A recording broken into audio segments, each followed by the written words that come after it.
اللہ رب العزت کی طرف سے آزمائش یا امتحان آ جائے تو انسان کو اس وقت کیا کرنا چاہیے؟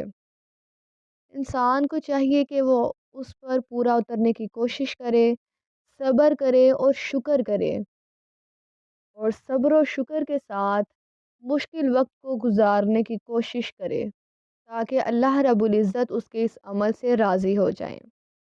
سب سے پہلی بات تو یہ کہ اللہ رب العزت سے یہ پناہ مانگتے رہنا چاہیے کہ اے اللہ، میں تو آزمائش کے قابل ہی نہیں ہوں، مجھ میں اتنی ہمت ہی نہیں کہ میں آپ کی کسی آزمائش پہ پورا اتر سکوں۔ یہ دعا کرنی چاہیے کہ میں ہر وقت آپ کے سامنے ہاتھ باندھے کھڑے رہنا چاہتا ہوں، میں بہت کمزور ہوں، آپ مجھ پر رحم فرمائیے۔ اور اللہ تو بہت رحیم و کریم ہے، وہ اپنے بندوں کو کبھی بھی آزمائش میں نہیں ڈالتا، اور نہ ہی وہ گناہوں پہ جلدی پکڑ کرتا ہے، اور وہ اپنے بندوں کو معاف کرتا رہتا ہے۔ البتہ ہماری زندگی میں ٹیسٹ ضرور آ جاتے ہیں، امتحانات ضرور آ جاتے ہیں۔ اگر کوئی شخص یہ کہہ دیتا ہے کہ مجھے اس دنیا سے محبت نہیں، مجھے تو صرف اللہ سے محبت ہے، اور کوئی فقیر آ کے اس سے یہ کہہ دے کہ مجھے 100 روپیہ دے دیں، تو ہمارے دل کو کچھ ہونے لگ جاتا ہے۔ تو یہ دنیا ہی کی محبت ہوئی نا پھر۔ جب اللہ رب العزت کی طرف سے کوئی امتحان تھوڑا سا بھی شروع ہوتا ہے نا، تو پھر ہم گھبرا جاتے ہیں، ہم پیروں فقیروں اور درباروں کا رخ کرنے لگتے ہیں۔ 1989 کا ایک واقعہ آپ کے سامنے پیش کرتی ہوں۔ کسی بزرگ کے پاس ایک صاحب آئے تو کہنے لگے کہ میں روحانیت کی راہ پہ چلنا چاہتا ہوں، مجھے روحانی علم چاہیے۔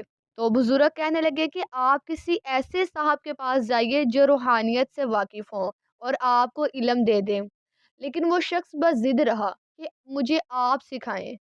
تو وہ فرماتے ہیں کہ میں نے ایک حربہ استعمال کیا، میں نے اس سے بتایا کہ روحانیت کا جب علم کوئی حاصل کرتا ہے نا، تو پھر اس میں بڑی آزمائشیں آتی ہیں، دنیاوی وسائل جو ہیں وہ تیزی سے کم ہونے لگتے ہیں، فکر و فاقہ بڑی تیزی سے آتا ہے۔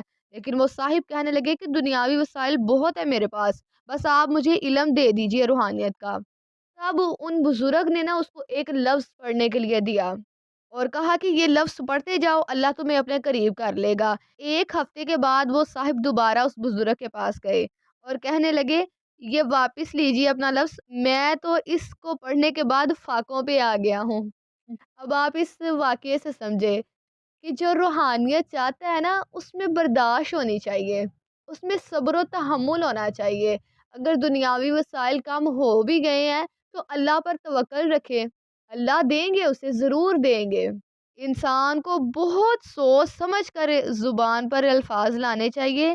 باقی اللہ رب العزت بہت رحیم و کریم ہے، اس کی رحیمی کریمی کا اندازہ اس بات سے لگا لیجئے کہ ہم جیسے گناہ گار اور سرکش اس کی زمین پر بڑے مزے سے چلتے پھرتے، کھاتے پیتے ہیں اور عیش و عشرت سے اپنی زندگیاں گزار رہے ہیں۔ وہ رحیم ہے نا، وہ ہم پہ رحم کر رہا ہے، ہم جیسے گناہ گاروں پہ وہ رحم کر رہا ہے۔